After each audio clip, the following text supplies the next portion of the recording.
The Lord is my shepherd, I shall not want. He maketh me to lie down in green pastures. He leadeth me beside the still waters. He restoreth my soul. He leadeth me in the paths of righteousness for his name's sake. Yea, though I walk through the valley of the shadow of death, I will fear no evil, for thou art with me. Thy rod and thy staff, they comfort me. Thou preparest a table before me in the presence of mine enemies. Thou anointest my head with oil. My cup runneth over. Surely goodness and mercy shall follow me all the days of my life, and I will dwell in the house of the Lord forever. So welcome back to our Psalm 23 study. We are moving now into verse number 3, and this is lesson 7, and we are going to go through what personally to me I believe to be some of the most beautiful words that are written in the entire canon of Scripture. And that is how verse 3 opens up when David says, He restoreth my soul. Now, to restore something means to bring it back to an original condition, or better, to make it new again.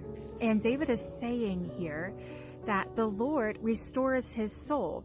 Now, if you look at this psalm and the order that it goes in, to me, I feel like David is that part out of place. I mean, it just feels like a weird place for that to be there, because he's just said, the Lord's my shepherd. He makes me to lie down in green pastures. He leads me beside still waters. So to me, those seem like, when you first look at it, it's like, well, yeah, he's restoring your soul, he's helping you. But David separates this completely, and it's an entire new statement. And he says, He restoreth my soul. And when you think about that and the beauty that is in that, it's overwhelming. And again, just like video 1, and just like any video that anyone ever does on anything in the Scripture, there's not enough time to fully explain or to fully get our minds around and grasp and teach on the amount of depth that is inside of this verse, inside of this statement. David has already told us that his shepherd is a good shepherd, and he's explained how his shepherd is a good shepherd by saying that he makes me to lie down in green pastures. He gives me what I need each day. And he also leads me beside still waters. He calms my fears. He makes sure that I have the water I need. He shows me peacefulness. He gives me peace. But then David says, then after that, he says, he restores my soul. Why would David's soul need to be restored if he's already with his shepherd? He's already got what he's needed for that day. He's got peace from that day. And yet he still says, He restoreth my soul. And the more I got to be thinking about that, again, just the beauty and how much it touched my heart, it was amazing. Because here's the reality of things. A shepherd in Israel could walk miles a day with their flock. In fact, they do often walk miles and miles a day with their flock on rocky terrain, and it's dry and it's hot. It's not this thing that you wake up in the morning, most people be like, hey, let's go lead the sheep for miles and miles and miles through the wilderness, okay? Because it's exhausting, because it's tiring, because it's going to wear you out. It is going to exhaust you. You're going to get to a point where you're going to be like, I do not want to go up another bend of this mountain. I do not want to go around this thing. I know that there's cool water over there, and that's the only reason why I'm keep pressing on, but man, I am tired. And so what David is saying here, he's saying, I am tired from this journey, and my shepherd makes me restored. He makes me brand new.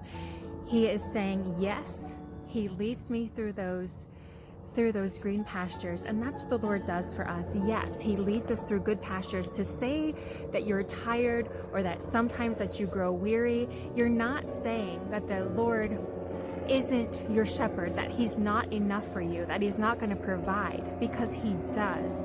You and I think have, if you've known the Lord for any amount of time, excuse this helicopter we've got going up above us here, but if you've known the Lord for any amount of time at all, then you know that there comes a time into your life when the road of your life, it gets rough and it gets hard and it gets weary and you get tired. And it doesn't mean that because you're tired, because that road is long and it's hard, that the shepherd is not leading you in green pastures, because he is. He's still providing for you. When that road is long and it's hard and it's you're not sure how your feet are going to take one more step, it doesn't mean that the pastor or the shepherd's not leading you to the still waters, because he is. He's leading you to this place of peace. What it means is that what David says in another passage of Psalms is that he remembers that we are but dust.